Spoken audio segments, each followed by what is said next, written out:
At Vermont Daily Chronicle, we support your First Amendment right. And we also support your Second Amendment rights.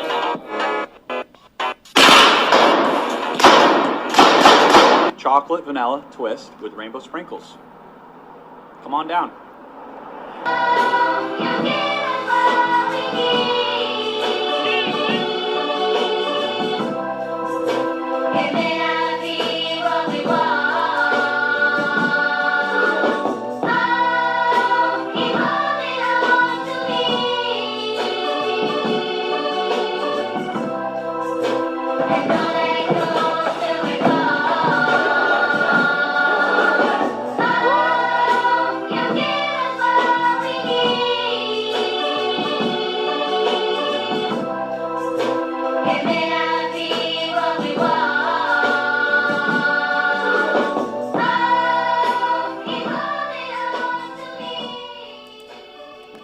You know, Paul, it used to be that the political craziness that happened in Vermont stayed in Vermont because there was no one really to tell the story.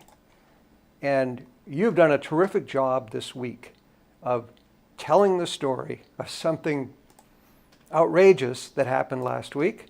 And we're going to talk about what Becca Balint said, but what it means, both in the sort of the policy of it and the sort of the vibe around it. And most of all, boy, Paul, I'm really hoping that our readers, here I am, what a newspaper guy, it's just ingrained.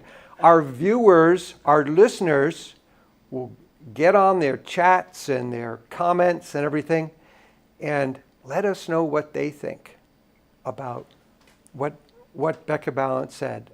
And before I sort of hand it over to you to say what she said and what happened, because this is your story, I want to say thank you to Raylene Monnier, 802 Scoop Studios.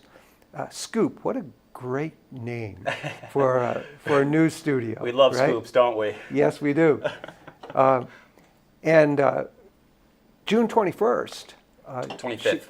25th. 25th? Yes. Oh, I beg your pardon. June 25th, 802 Scoop will be sponsoring a concert in the park, the Barrie City Hall Park, or is it in Courier Park? I'm just double checking now. It says sponsoring concert in the park Wednesday, June 25th. The concert that evening is Seth and Sophie, and I believe that is the City Hall Park. Yes, I think it is. We'll have to double check with Raylene. I think I just assumed, and now that you say that, I'm like, oh wait a minute. You know something? I think it's in Courier Park actually. Yeah, which would actually be a better place because for that's where they do them, and they have food trucks and that kind of thing there. It's like a little kind of gathering. I'm pretty sure it's Courier Park. Yeah, that's great. Well, Courier Park is a gem. Well, if anyone's out there listening and you know the answer to that question, please feel free to comment because I'm 95% sure it is Courier Park. Okay. Also on the 21st, the Chronicle will be at the Vermont Right to Life's third annual picnic celebrating the Dobbs decision on the State House line. We'll be there, I think, with our bumper stickers, which we'll accept donations for, and love to see you there. But Paul, start us off. Yeah. What happened? Well, why don't I show everybody what happened? Yeah. Rather than tell you, I'll just share with you the video here. This is Becca Balint last week at a town hall in Newport. Where'd this video come from, by the way? This video, I think, was public access. How I got it, ultimately, I just had it sent to me like 5 times from people. Okay. And I could shout out to at VT Girl.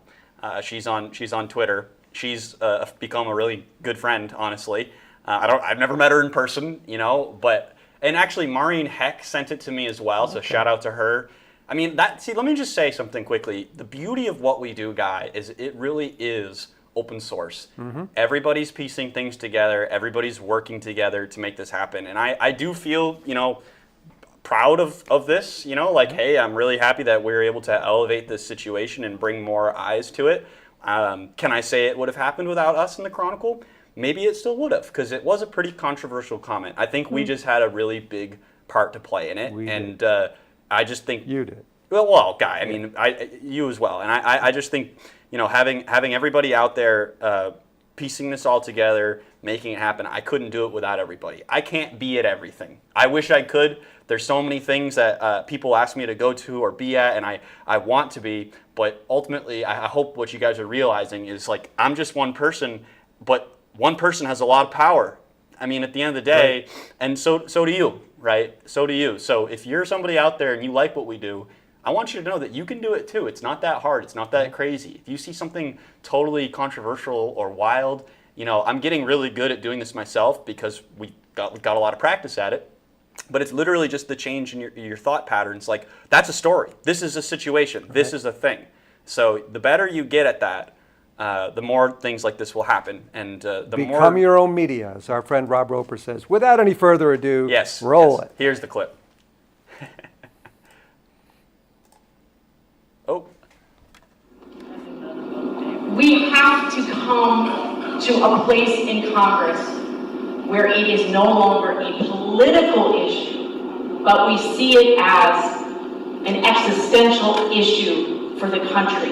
If we don't have avenues for people to come here legally to work or to build a home here, I'm going to be really crude right now. We're not going to have anybody around to wipe our asses because we don't have enough people, labor, and of course. So that was Becca. That was Becca at the Newport Town Hall. And when I first heard that, I was like, oh, that was a pretty rude comment. It wasn't probably the best choice of words. But I didn't think it would be as explosive maybe as it became. However, it doesn't shock me that this has gone as far as it has. Why not? Well, because it's, as we've been discussing a little bit on, throughout the week and on the show, or before the show, Guy, it's like, it just gives you such an insight to the liberal elite mentality about, jobs that nobody wants to do. It's like, it's so utterly beneath them, that's what it feels like, that she even referred to the type of job as a ass-wiping job, right. As if that's a job description, which, I mean, maybe that is part of what you do if you're working in a nursing home, but to single out that item specifically tells you exactly what she thinks about why we actually need not just immigrants, but illegal immigrants, by the way. I want to just share a little anecdote, if you will, about during my travels down to Florida last fall/winter, I guess. I stopped in Washington, D.C. for a couple nights, spent some time with some family there, and I was at a bar, and I love going out places other than not in Vermont because nobody knows who I am. Nobody has a clue who I am, and they don't know my politics. They don't know anything, so like I can just chat with folks and they don't have any context as to what I think. So I started to get into this conversation, and it was, of course, right after Trump had been elected, and this one couple, and they were together, and they were probably, I don't know, maybe in their 40s and maybe 50, and we got in the conversation of politics, and she was talking about how everyone in D.C. is so scared that now Trump's president, and we're not gonna have anyone to mow our lawns anymore. Oh. I'm thinking, I mowed lawns. I mowed lawns for years. I mowed lawns for like 4 years. I dug graves. Talk about hard work. Yes. And that's the other thing. It's like, I feel like Vermonters too, and not just nationally, but I think Vermonters, especially young ones, feel like we're constantly being shamed for not wanting to do jobs that are hard. Like myself included. Like, well, I've had people, well, you're not going to do that. It's like, well, I've already done it for about 5 years of my life. I mean, the whole time I was, 16 through 25, or maybe a little bit younger now, at 24, I was doing the menial labor that nobody else wants to do. Yep. Did it for years. Very hard labor that most of y'all couldn't do, right? And I'm not, maybe they could, but the point is like, some of these jobs are teenager jobs, young person in college job, somebody who's just trying to earn some money to get ahead or pay their student loans or pay their current college education, whatever it might be. And no, we're not going to accept below the living wage for a job in this state where we're already suffering to exist, right? I'm not going to go work some crappy job, pun not intended. I'm not going to go work some crappy job for less than living wage, because I'm going to double suffer there. It doesn't even make any sense, right? So do we need immigrants to come and do them? I don't think that that's necessarily fair. Immigrants can do a lot more things than white people's butts. So Right. that's my tangent there, Guy. Yeah. Okay. Yeah, it does show a certain. When I was growing up, kids would just use the expression, "Keep your cotton picking hands off of that." Didn't realize till later that, well, who picks cotton? Black people pick cotton. Slaves pick cotton. And so it was a really derogatory reference made because these folks were either by slavery or by Jim Crow were forced to do this work. There were no opportunities to do otherwise, and they were expected to stay in that position. In fact, why did slavery exist? Was perpetuated for so long because the people who made the money off of it said, well, we've got to have slaves. Otherwise, this whole thing will fall apart. Yes. Oh, we've got to have illegal immigrants. Otherwise, this whole thing will fall apart. And that's not just Democrats. That's a lot of Republicans, too. And one of the things that Donald Trump has fixed pretty well is this idea that actually we've got to get rid of that mindset where we need to have these folks to do all of these jobs. Because you know what? There's a lot of Vermonters right now who are so-called unemployable. And that's because they have mental health issues, maybe, or they have drug problems, substance abuse problems, or they've been in jail. And, you know, if we had state laws that said, you've got to straighten up and fly right, and we're going to stop helping you if you continue to destroy yourselves and others. But if you just start making some progress, we'll help you a lot. Real carrot and stick stuff.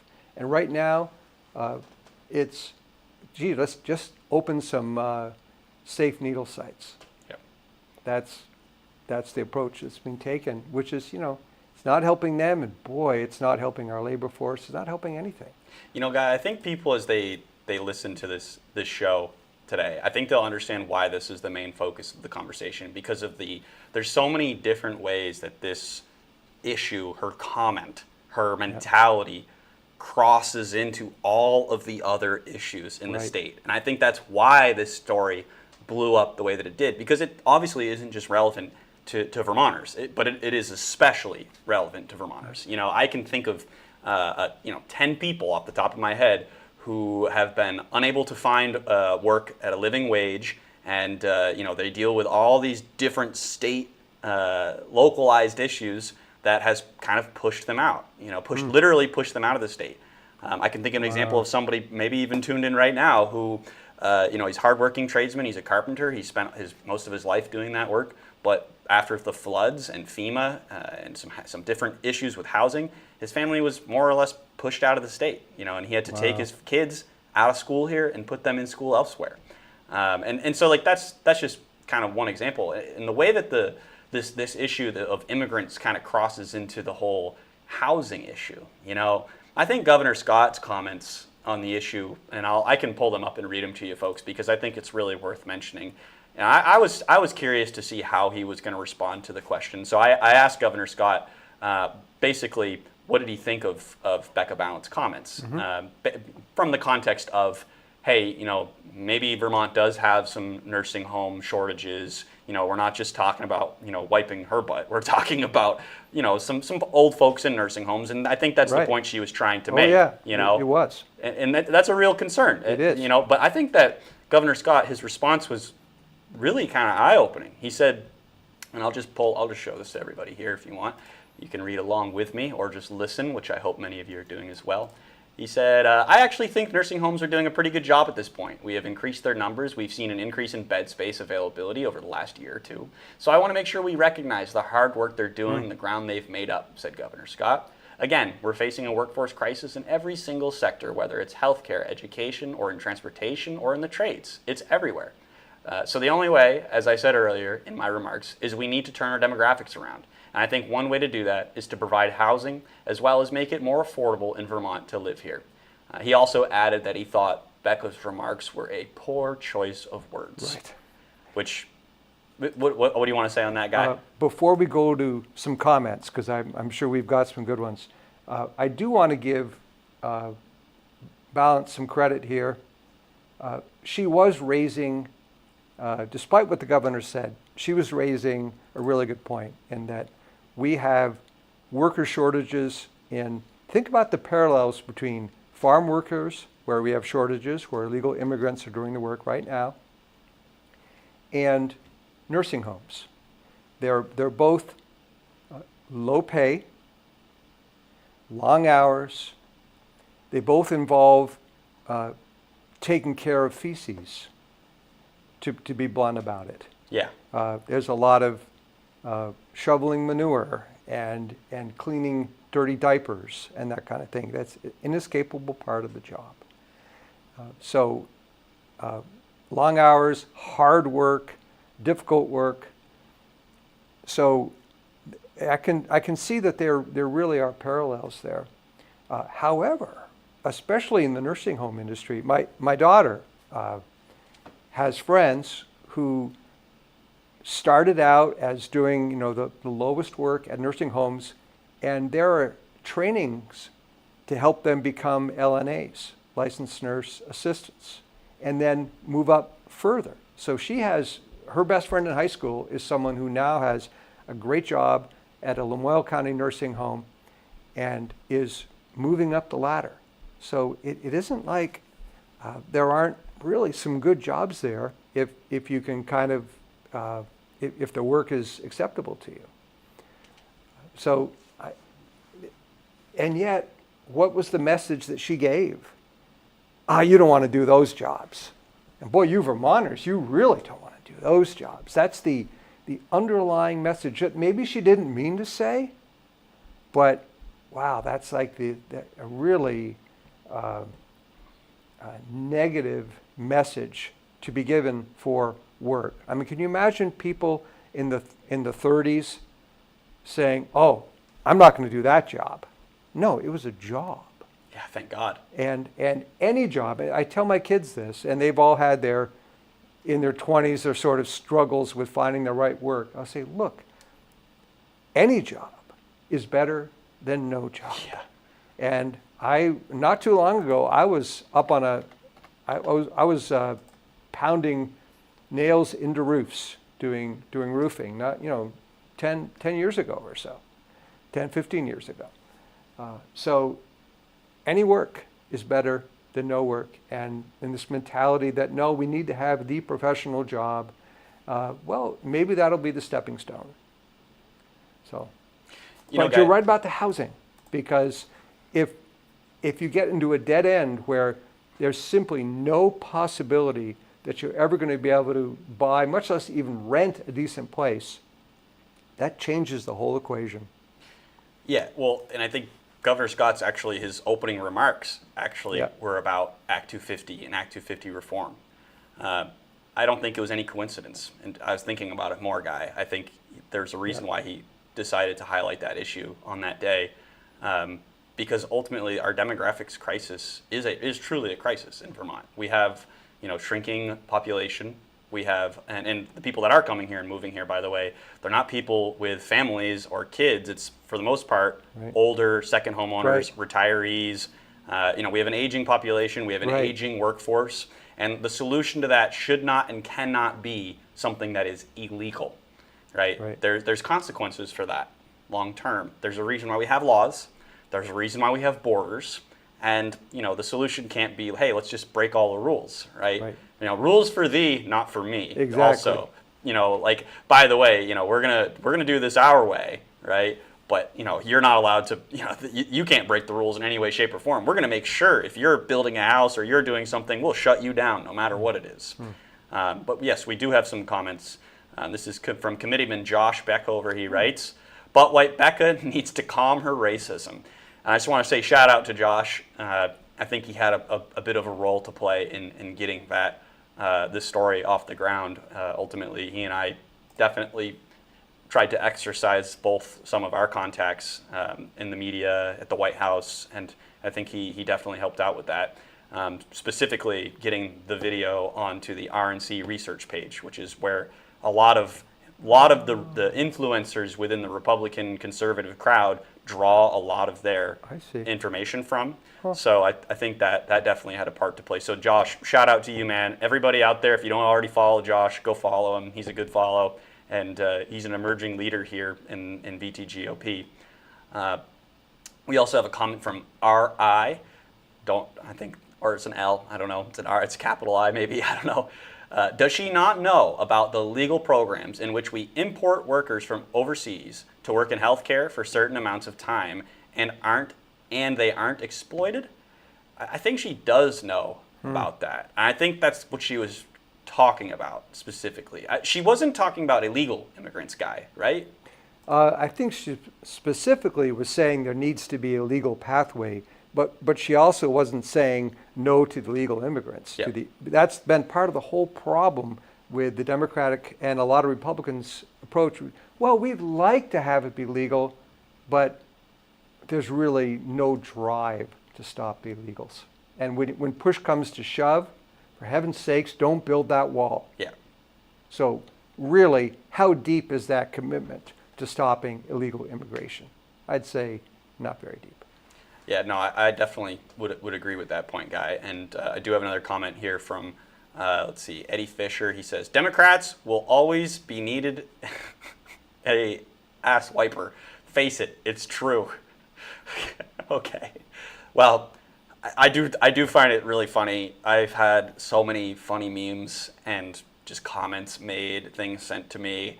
I can't even take them all in because there's so many of them out there. But it's just like, it's true. Like, is this what the Democrats think of immigrants? Is this what people need? We need this? We need somebody to wipe our butts? What's going on here? Yeah. You know?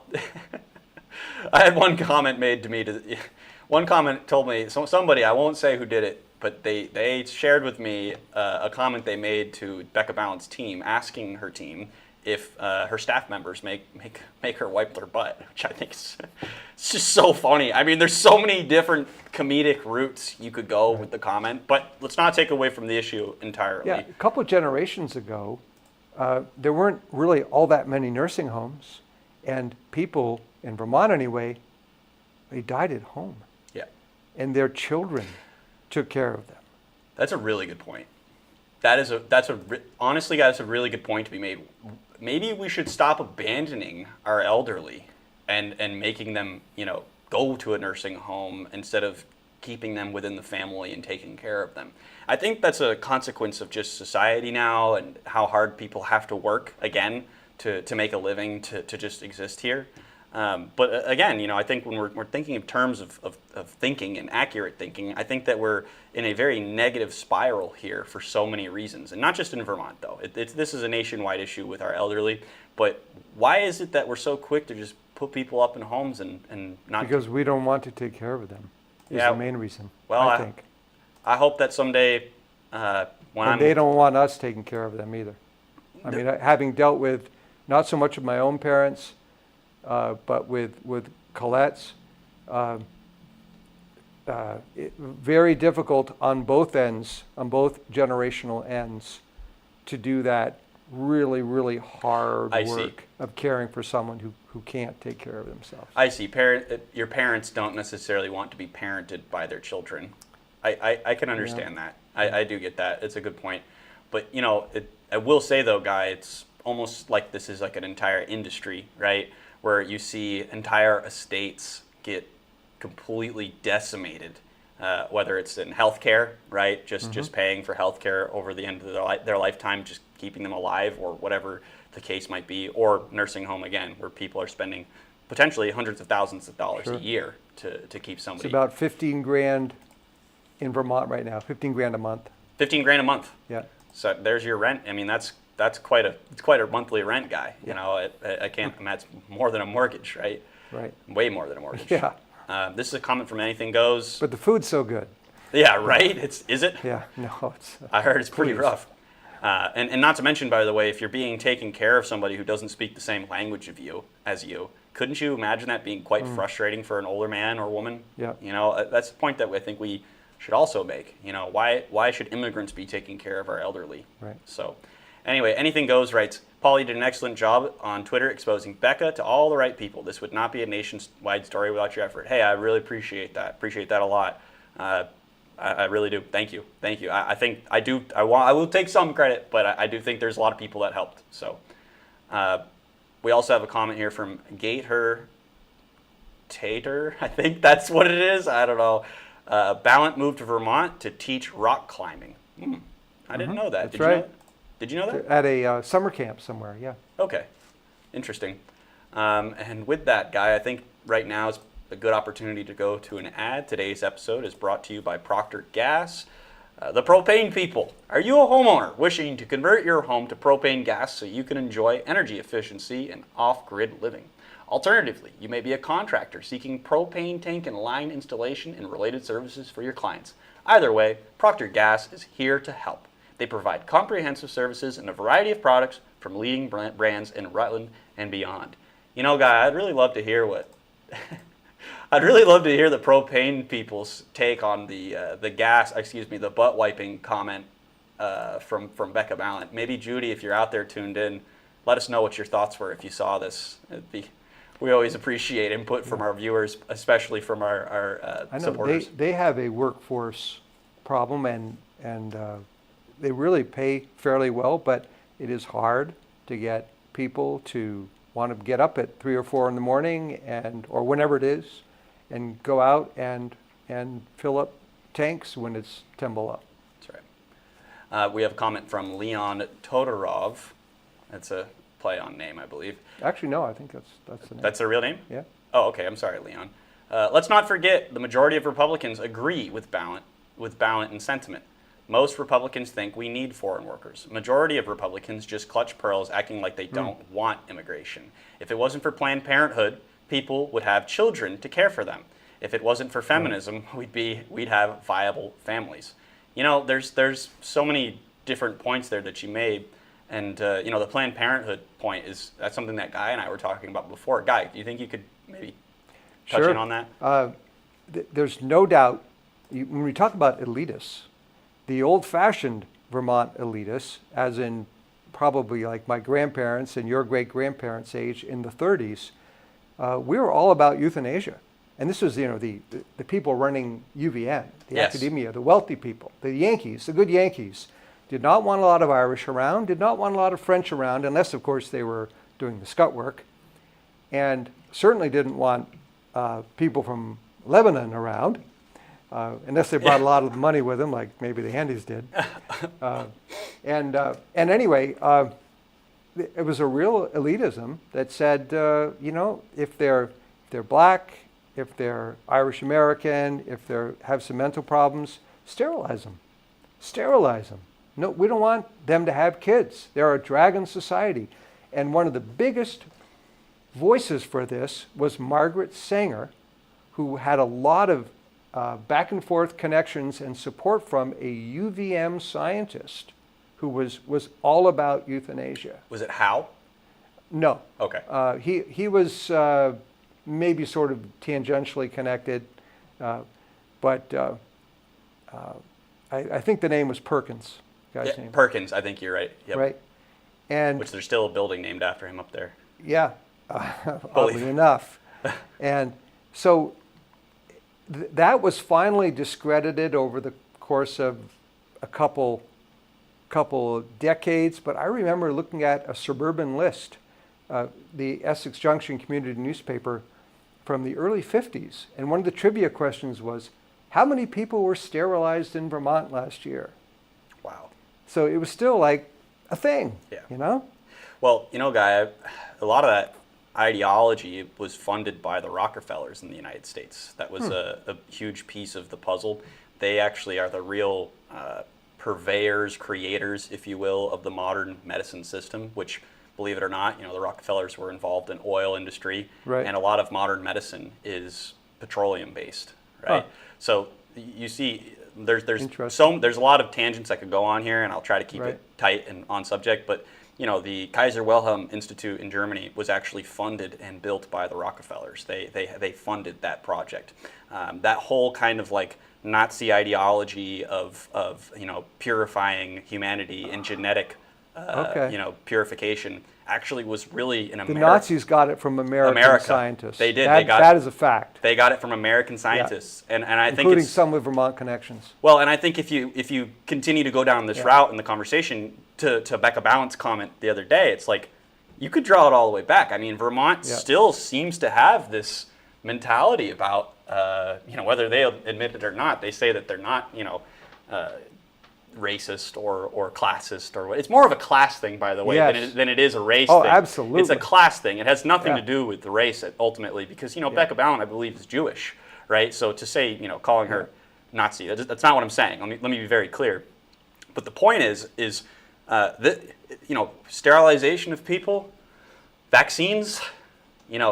I mean, we could go on a lot of different points here. Yeah, so I think that's a rabbit trail. Let's just stop right there. But Yeah, I think the viewers out there who kind of have some context for what I'm talking about, I think this kind of stuff is still being pushed in Vermont, and the Planned Parenthood is a perfect example of that. Yeah. So with that, I do have a couple more comments, and I do want to get to the Ted Cruz and Mike Lee.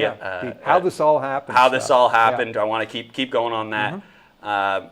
We have Anything Goes writes, put 4 grandparents in nursing homes. None were done quickly or without careful consideration. It was last case, worst case scenario. 2 were after falls and wheelchair bound. Family could not and was not able just to take them in. And we were not doctors and nurses, and the level of care they needed. That's a really good point. And we're not saying, I think especially when people get to the end of their lives, talking within the last month, 2 months, 3 months, even a year, I've seen a lot of cases where they do need help. They need more help. You can't do it by yourself, and it's very painful for anyone involved to be dealing with it. So I get what you're saying. I'm not saying, hey, don't seek help, folks, when you need it, because you do.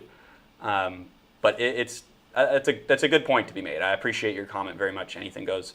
Mr. James 802 writes, Jim from Lindenville, I sent an email to Balint demanding she rescind her disgusting comments about immigrants and Americans that might be looking to move to Vermont. I suggested that she resigned. I requested a written response and only received an automated acknowledgement, and she does not represent the majority of Vermont. She does nothing to support families in Vermont. We must do all we can to get her out of office. Guy, I think this might be a good time to read her response. She did give VT Digger a quote about what she said, and I'll pull it up here, folks, so you can read along with me if you want.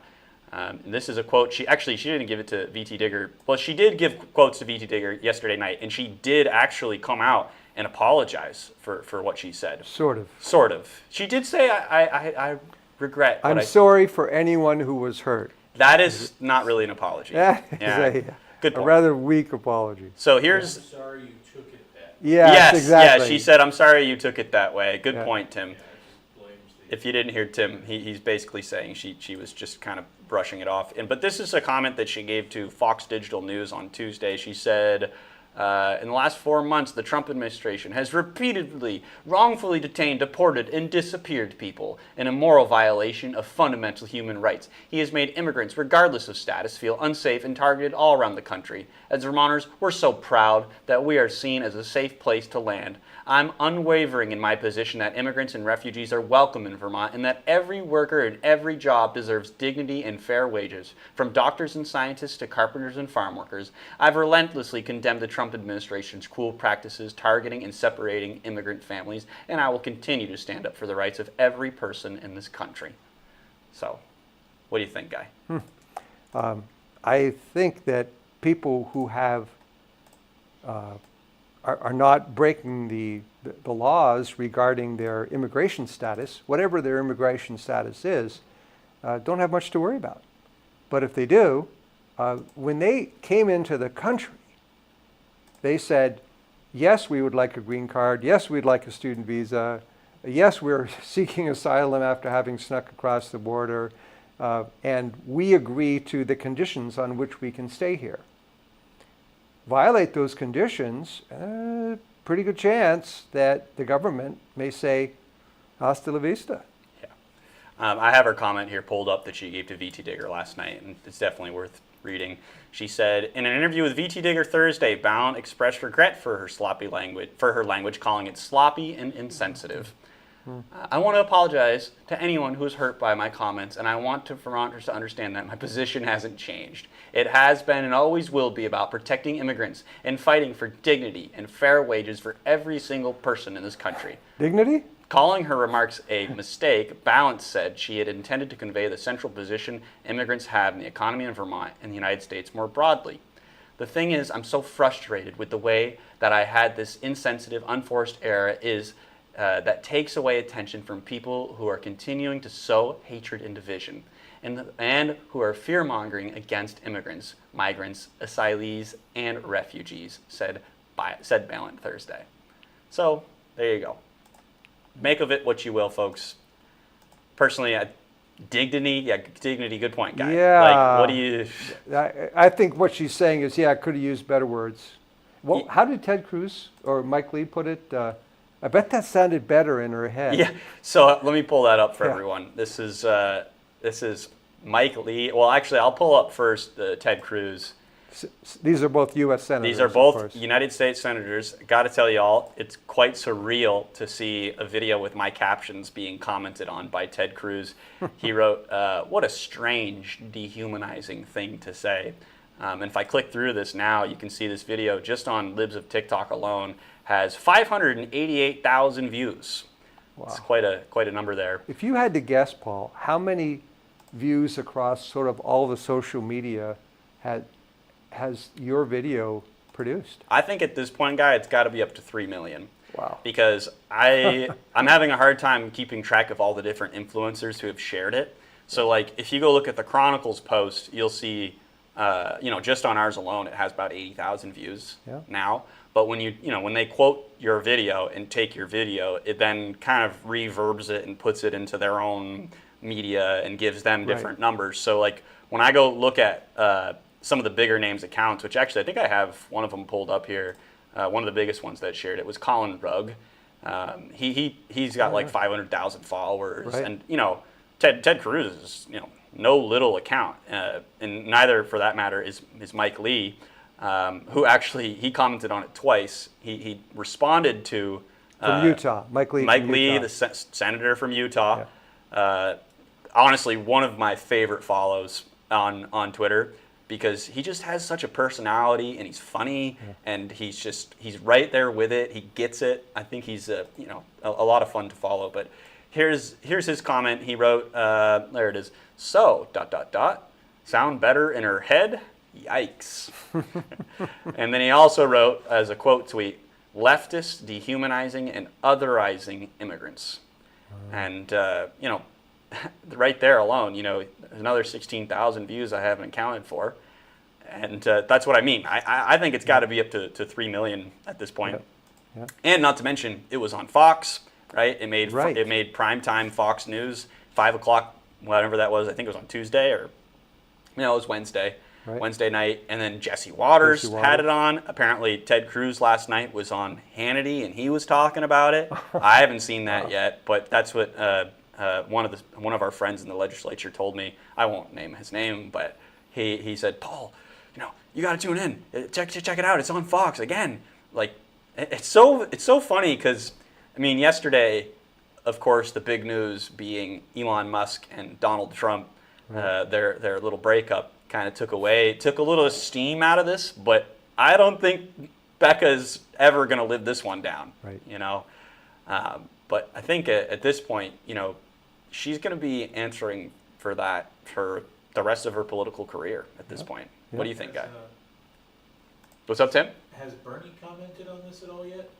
I don't believe so. I don't think so. Classist remark that he would respond to. Yep. Well, do you mean respond to in a positive or a negative way? Oh, definitely negative. Yeah, so if you guys can't hear Tim, just to give you, he said this seems like the kind of classist remark that Bernie would respond to in a negative way. He wouldn't approve of it. And I got to say that I agree with that. I think Bernie, if he saw this, which I'm sure he did. If he said anything, it would probably be, could have done better, Becca, or something. So maybe time for another commercial. Yes, with that, today's episode is brought to you by Ranmar Corporation. Vermont Corporation has been serving central Vermont and surrounding areas with excavation, construction, and real estate services since 1979. They are a local, family-owned company committed to the values of Vermont. Contact us today for all of your contracting and real estate needs. And here's a group right here, one of our sponsors, trying to help solve the demographic crisis in Vermont. Sure. Whether they look at that like that or not doesn't really matter. They probably just want to build homes, right? They put up another new home in our development. It's beautiful. It's very reasonably priced as far as I can tell. It's just amazing what they do. Definitely. So shout out to them. Thanks for sponsoring the show. And with that, we should go to another comment here. This is another comment from Leon Todorov. He says, if the CHIPS program uses a portion of property tax increment to repay project costs, would not the education fund be underfunded? If there are more than just a handful of new students, and wouldn't property tax rates have to increase to make up for it? You don't have to answer if you don't want to. Guy, I don't know the answer to that question. I think what he's saying is, if you build more houses, there'll be more students, and is it going to cost more for education? And Leon, correct me if I'm wrong, but you're basically saying, hey, if we have more students, we're going to have to be paying more for schools. I would suggest that the problem isn't so much, since our numbers have been declining anyway drastically, and yet the costs are going up, that's maybe not the most important factor here in the cost of education. Rather, there's a bunch of other things that there are. So anyway, on the 12th, the two conference committees from the House and the Senate are going to be coming back and taking another crack at H-454, which is the Transformation of Education Funding Bill. And then scheduled for June 16th, the House and the Senate will come back, maybe, hopefully, pass out something that will not raise our property taxes. Though I had to ask the governor, okay, that's either 2 or 4 years out before whatever happens from this bill happens. The next 2 years, what are we looking at for property taxes? And he said, we don't know, but can I promise that there won't be another double-digit tax increase? No, I can't promise that. Because we can't continue to spend $70 million a year to buy down our property tax rate. And these costs are rising anyway. December 1, we're going to know, are we in for another holy cow tax increase the August following? There's another comment here from Job Tate. And Job, I'm sorry. The Bible. I know, I got to keep that in mind. I keep messing that name up. I'm sorry, Job. He says, she also laundered her apology through news sources rather than making a statement. Smart politically, but ultimately an example of an elitist approach. She's above the apology.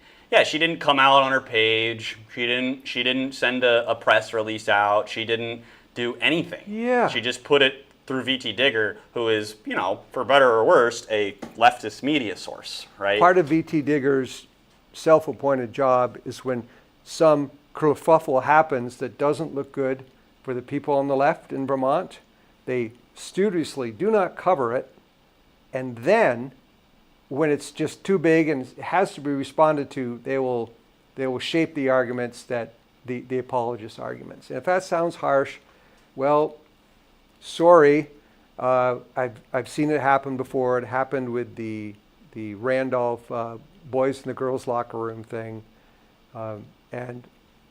it's, hey, call it the way you see it. Yeah, I think we were standing in the press conference the other day with a bunch of our media compatriots. Wasn't that interesting? And we asked them, hey, do you guys make anything of this? Or Guy asked them. I wasn't going to say a word, whatever. But why has nobody else picked this up? Why is WCAX not running a story on this? They haven't said a word, and I'm not picking on anybody specifically, but guys, this is something that was happened. NBC5 said, well, I think we've done something on it. And Public Radio, or now Vermont Public, said, I don't know anything about this. Yeah. Which is kind of amazing to me But again, there's probably a lot of news happening that they're covering, they're following, they're into that I'm unaware of. That's right. That's right. And you myself also. as well. So it is this sort of echo chambery thing. Yes. And I think that's where I'm sure we get caught in it a lot. They got caught in it there. No, I think you're 100% correct. I think it's not necessarily totally just because they want to ignore it, but I do find it interesting that even now, even just from VT Digger, all we're seeing is just a laundering statement, basically. And with that, I think we should go to another comment. I have a comment from older Vermonter.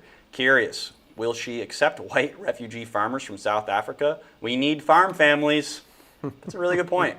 I wonder. Wow. I wonder what she would say. Maybe she would say, yeah, definitely. We would take them in. Yeah. I'd be curious. This is a comment from Planet Hank. Becca is a national embarrassment. He's from Brattleboro. Yeah, isn't that where Becca's Their from? town. Yeah, okay. Yeah. She is, ultimately. Here's a comment from Terry O'Connor. I'm not going to read it because it's pure flim-flam swearing. And I just want to make it the point. The only reason I'm even mentioning Paraphrase.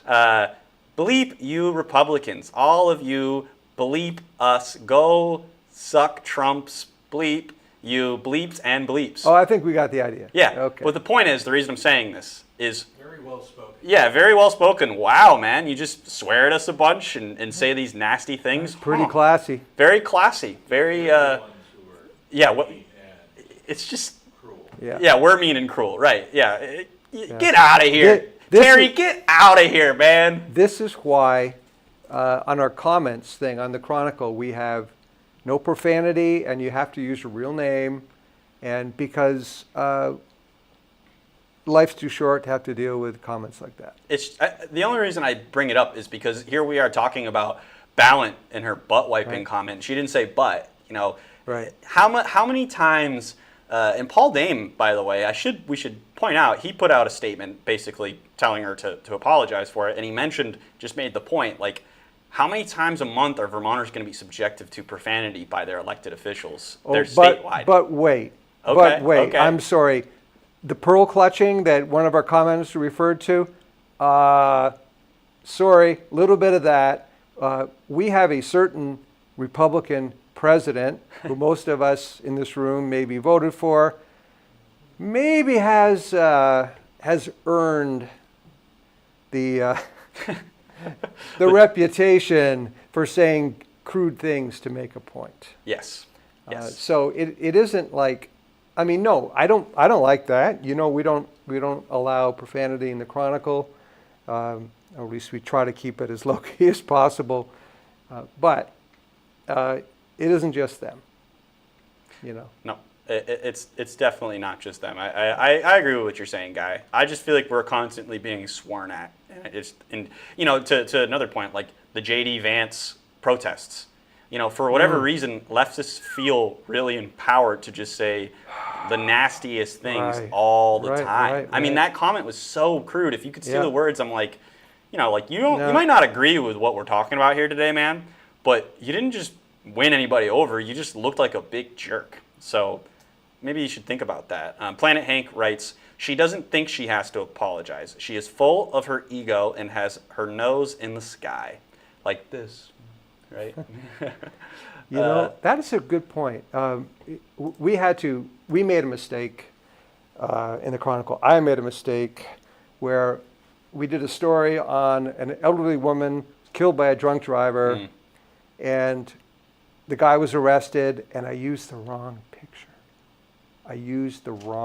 It was someone else the state police had for a driving infraction that day. And so, well, what do you do with that? Do you sort of bury it?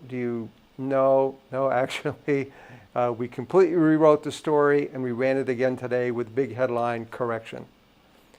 And because if you want people to respect you, you've got to do that, whether you're a politician or a journalist.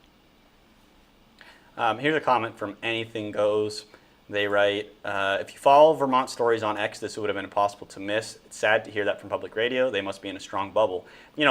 X is a bubble. I hate to say it. I love X, but as Elon Musk has purchased it, over time, I've seen less and less nasty comments and people criticizing me. I'm just being honest. I haven't seen we're definitely in our own echo chamber in there. I know that we are. However, it's very effective. It's very useful, but I don't think the level of use from the left wing it's there. What is the more liberal social media? What's the counterpart? I mean, maybe at this point, there's Blue Sky out there, which is like the left version of Twitter, but I don't think anybody really uses it. I've used it, but it's not. You're not getting. It's a very small minority of the left wing, and I don't think that they're even using it as much as they're using it. So maybe Instagram, maybe Facebook. Okay. How about Reddit? Reddit, definitely. Yeah. I don't use Reddit. I never have. Have you ever used it? Yeah. You guys both have, yeah. You have, Tim? I think I got bounced off it pretty quick. Yeah. Well, that's. Sometimes have really good leads. Yes, they do. Actually, And some good Vermont stuff. The map story, I think, actually originated from Reddit. Conservatives on there too. Yeah. Vermont conservatives. Huh. Well. Okay, so Reddit. That's interesting. So, tell us how this all happened, Paul. Sure.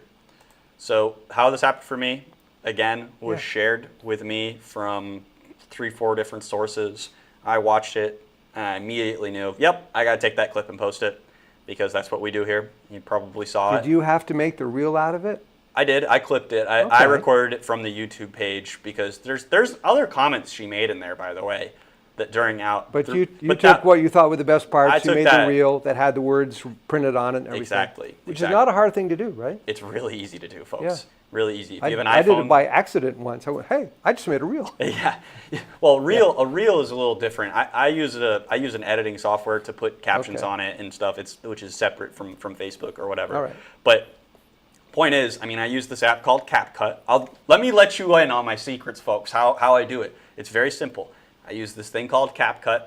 I screen record a lot of the time. If you have an iPhone, anybody can screen record.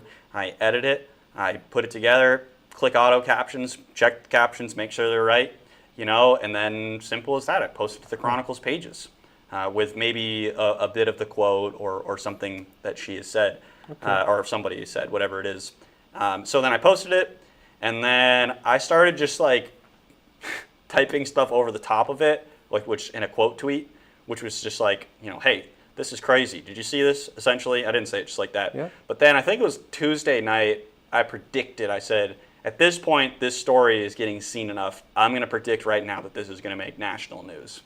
And literally within, I don't know, maybe a few hours, somebody texted me. I was gone from my phone for a while doing something, and I come back to my phone, and I had like 3-4 different DMs on X, like, hey man, this is getting a lot of attention. Look. And then people started sending me RNC Research. They shared it. Colin Rugg, he shared it.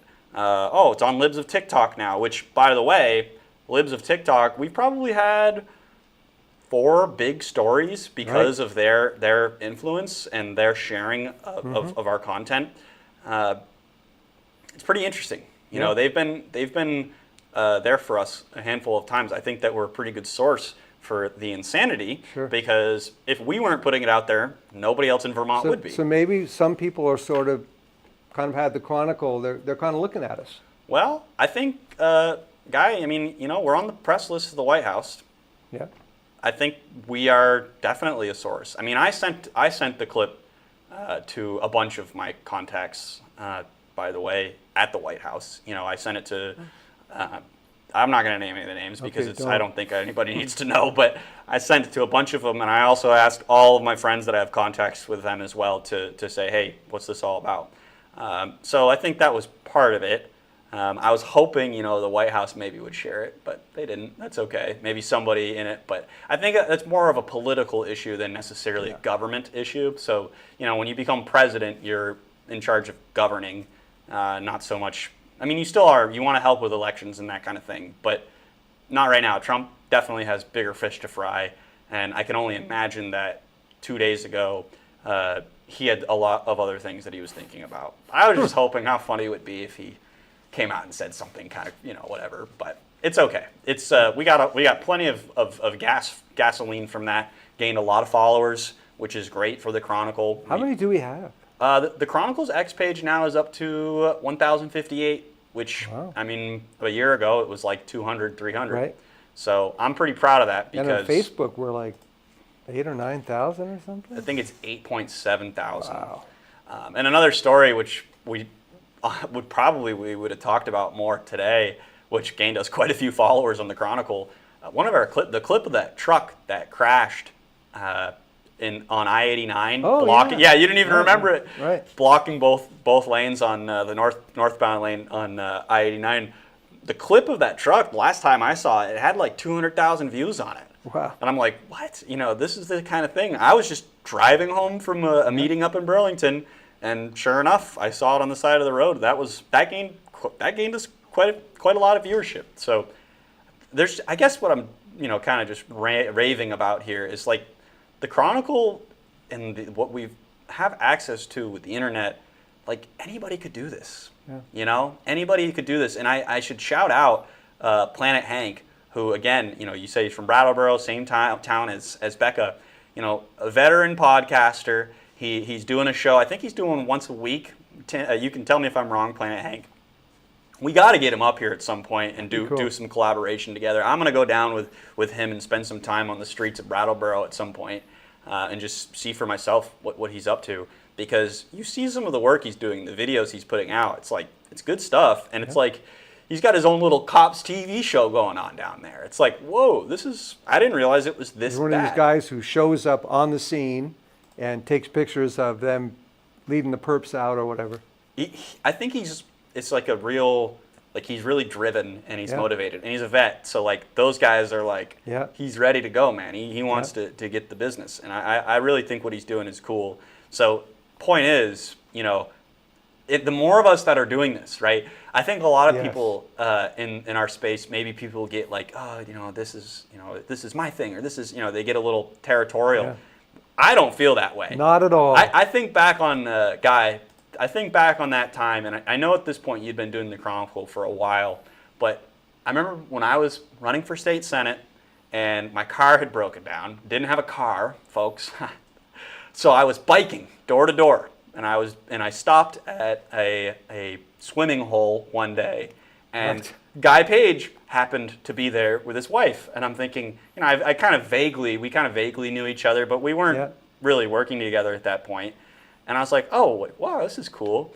But at that point, you were really a lone operation, if I'm not mistaken. Yeah, just me. Just you. Yeah. And where I'm going with this is, you look back at where Guy started in 2017. Right.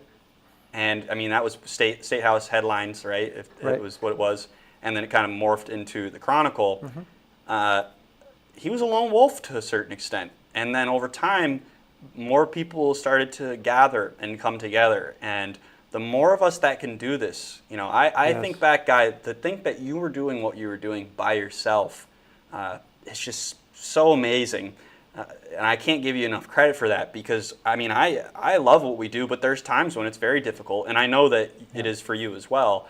But the point that I'm trying to say is that the more of us that are doing this together and pulling the same direction together, the more impact that we're going to have. The more Planet Hanks out there that exist, the more eyes are going to see how crazy things are. So please, guys, you can be your own media. Let's just make that point very clear. So. Yeah. And I was just being kind of critical of VT Digger, but I got to say, one of the reasons I started this was watching Ann Galloway of VT Digger completely on her own say, you know what, I'm going to start an online newspaper, daily online newspaper. And people were like, yeah, right. Well, guess what? Yeah. It took off, and she did it. And so in a lot of ways, VT Digger really was the trendsetter. And another thing that it really encouraged me in a sort of a negative way, the very first press conference I went to, Paul, was over by Montpelier High School, and there's a solar power thing, and there was a lobbyist there for Green Mountain Power who used to be a reporter for Channel 3. And I mentioned that I was doing State House Headliners, or whatever I called it. And she said, oh, yeah, that little blog. And it was so dismissive. I thought, really, Miss Former WCIX. And I got to say, it twinged my pride a little bit, and it motivated me. Good. That, it may be small now, but give it time.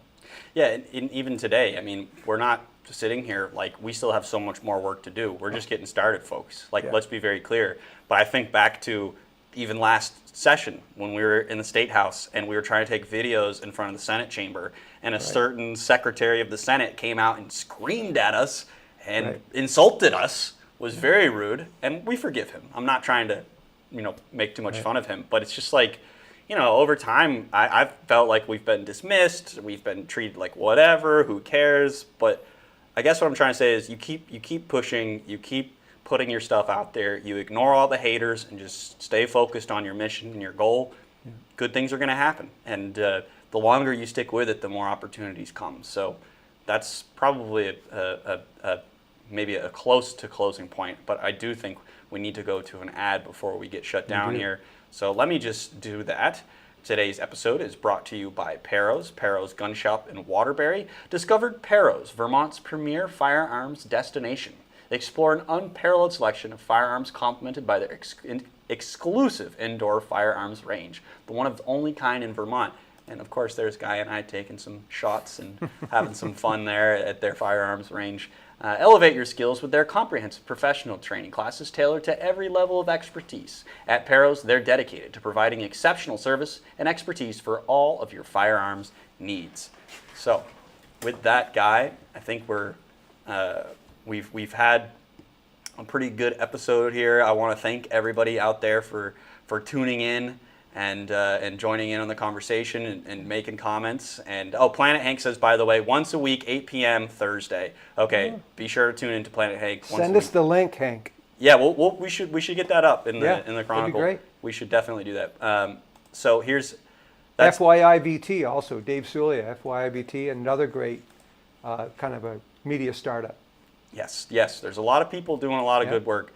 So anyway, I think that's a good place to end it, Guy. You have any closing remarks? Thank you, everyone. Have a great weekend on the 27th consecutive weekend where it's going to be raining. Right.